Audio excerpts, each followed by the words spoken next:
Hello friends, today I am going to talk about Wolfram Alpha. So, does anyone know what is Wolfram Alpha? I guess not. Okay, so Wolfram Alpha is basically a computational search engine. Wolfram Alpha is basically a computational search engine. So, what is a computational search engine? A computational search engine is like an engine which generates output by doing the computation from its own internal knowledge base, and instead of searching the web and returning the links, like as in if we just search the web and the base, like the knowledge base which it's previously had, so you don't have to look for the knowledge which you want, but like if you I'll later in the presentation I'll show you how that the stuff works.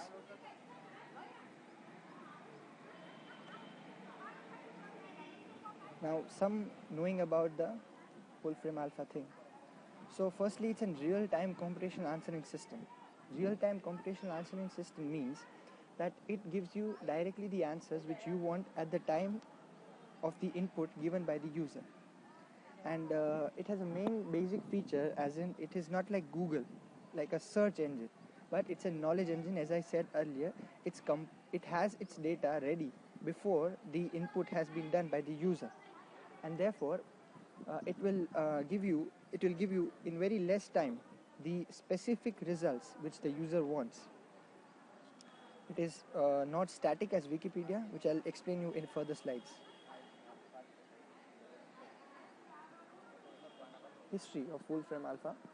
Actually, Wolfram Alpha was an initiative taken by Mr. Stephen Wolfram, and it was his 5 years of work for just developing the site known as Wolfram Alpha. But it took him 25 years before developing the site. So actually, in all, 30 years of hard work gave a precise work known as Wolfram Alpha.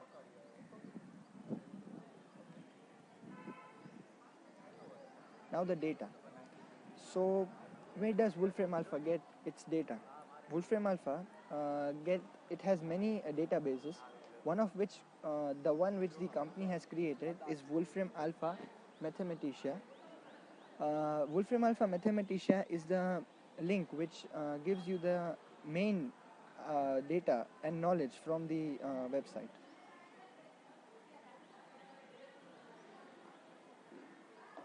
So essentially, Mathematica feeds Wolfram Alpha, and like it's a type of like a database knowledge search engine for Wolfram Alpha.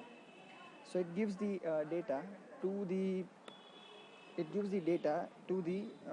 Wolfram Alpha, and Wolfram Alpha again continues to give the data. So like instead of long list from the Google, you can just get the specific results of Wolfram Alpha and structure it readily and get the knowledge accordingly. So now if I search a word known as dog, Google would give you a long list of pages, which is very time consuming as well, but whereas Wolfram Alpha gives you a list which is very specific to the word dog, like its knowledges, etc. Generation of revenue. So let's talk about something about generation of its revenue. It has apps in Android as well as iOS, and it costs around $1.99 and rupees 200 in Android.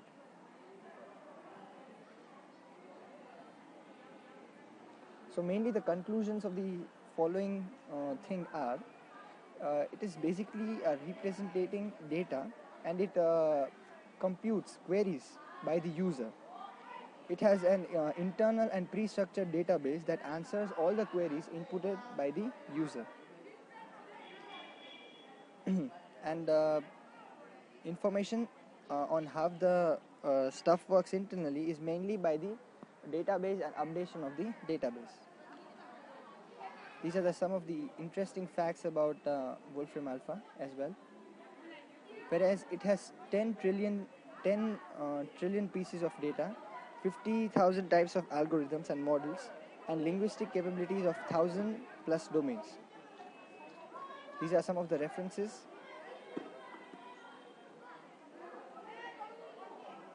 Now I'd like to show a video. Thank you.